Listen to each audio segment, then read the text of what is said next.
Għall-ewwel darba fl-istorja, Malti se jkun madwar il-mejda f'summit tal-G20, forum internazzjonali li jiġbed madwar il-mejda l-iktar 20 ekonomija b'saħħitha fid-dinja. Dan riżultat tal-fatt li Malta għandha l-Presidenza tal-Kunsill tal-Unjoni Ewropea. Il-ġimgħa l-forum se jlaqqa l-Ministri għall-Finanzi ta' dawn il-pajjiżi u għalhekk se jkun qed jattendi l-Ministru għall-Finanzi Edward Cicluna. Dan huwa meeting tal-Ministri tal-Finanzi tal-G20 u li membru minnhom hija l-Unjoni Ewropea.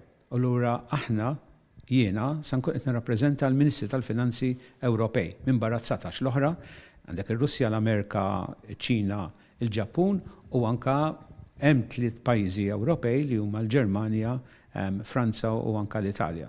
Fuq l-aġenda tas-summit li se jsir fil-Ġermanja, il-Ministri se jiddiskutu s-suq ħieles fl-isfond li hemm amministrazzjoni ġdida fl-Istati Uniti, kif ukoll se tkun diskussa tema li taffettwa direttament lil pajjiżna li titratta ir-relazzjonijiet ma' pajjiżi Afrikani.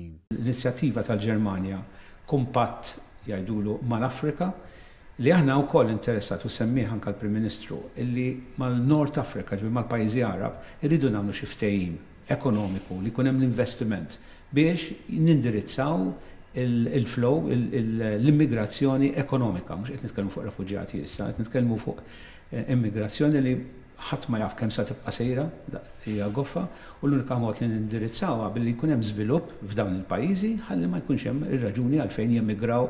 Fuq kollox qal il-Ministru Cicluna hija okkażjoni ta' unur għal pajjiżna. Din hija okkażjoni mhux tas-soltu li l-iżgħar pajjiż sa jkun mal-ikbar pajjiżi għandna nkunu gburin li Malta tkun madwar il-mejda l-istess mejda ma' dawn tal-G20.